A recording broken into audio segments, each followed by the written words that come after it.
পুলিশদেরকে লেলে দিয়েছিলেন মারার জন্য আমাদেরকে।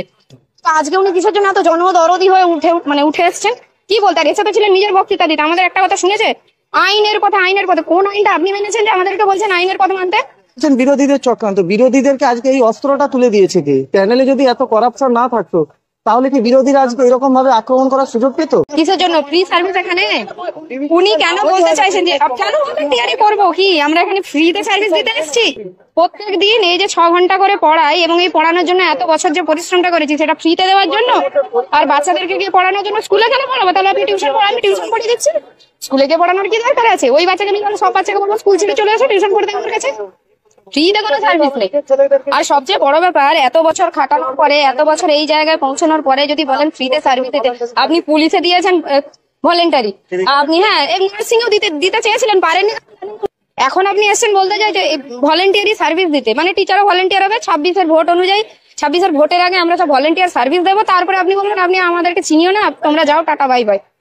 তবে বারবার উনি বলছেন যে আপনারা শিক্ষাঙ্গনে ফিরে যান, আপনারা মানে আপনাদের স্কুলে যান, মানে কন্টিনিউ করুন, কিন্তু বেতনের প্রশ্নে উনি ঠিকভাবে কিছু বলছেন না। আমরা কোনো ভলেন্টিয়ারি সার্ভিসের মধ্যে যেতে চাই না, আমরা সসম্মানে সবেতনে আমরা চাকরি করতে চাই।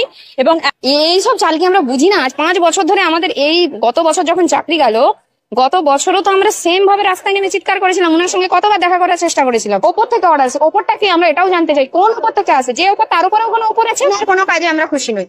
উনার এই বক্তব্য, উনি বক্তৃতা দিতে এসেছিলেন, উনি আমাদের সলভ করতেছেন। কি সলভ করেছেন? আইনি পথে হাঁটতে হবে। আপনি গত 1 বছর ধরে আইনি পথে একটাই কথা বলেছিল যে যোগ্য আর অযোগ্য তালিকা আলাদা করে দিতে। উনি এখনো পর্যন্ত করছেন না। কি এমন সরকারের কাছে নেই? এত বড় সরকার, এত বড় রাজ্য চালানোর আপনারা আলাদা করতে পারছেন না? এই কটা নাম, এদিক আর ওদিক, অযোগ্যরা এরা অযোগ্য, যোগ্যদের নামটা দিন। আপনারা দাঁড়িয়ে আছেন কিসের জন্য? শুধু বক্তৃতা, ফুটেজ খাচ্ছে। ভোট আছে সামনে, এই ভোটের জন্য আমাদের এই 26 অব্দি টানবে, ভোটের জন্য যে তোমরা বাবা এই ভলেন্টিয়ার দাও, এই দাও, ওই দাও, 26 অব্দি আমাদেরকে উদ্ধার করো, ভোট ব্যাংক। আর যে সমস্ত লোকজন এখনো ঘরে বসে ভাবছে যে যদি এটা চলে যায়, আবার যদি নোটিফিকেশন বেরোয়, আবার আমরা চাকরি পরীক্ষা দেবো, তাদেরকে বলছি চাকরি পেয়ে আবার তারাও আবার হারাবে। এবং আমাদের এই চাকরি যে আবার নেওয়া হবে, এতে যে কারচুপি হবে না তার গ্যারান্টি কে দেবে? যদি নেওয়া হয়, এই যে বলছে যে আমরা 2 মাসের মধ্যে প্রসেস কমপ্লিট করে দেবো, সেখানে কারচুপি হবে না তার গ্যারান্টি কে নেবে?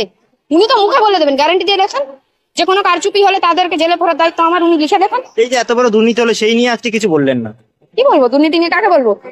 আজকে কিছু মমতা বন্দ্যোপাধ্যায় বললেন সেটা বলবে কেন? নিজের লোকের কথা কে বলে? নিজের পার্টির কথা কেউ বলে না। উনার দলের লোকজনই তো করেছে। উনি যদি অত বড় নেত্রী, উনার কাছে খবর ছিল না যে উনার ঘরের লোকজন কে কি করে? আপনি ঘরের মাথা হলে আপনি জানেন না বাড়ির লোকজন কে কি করে? সব জানে।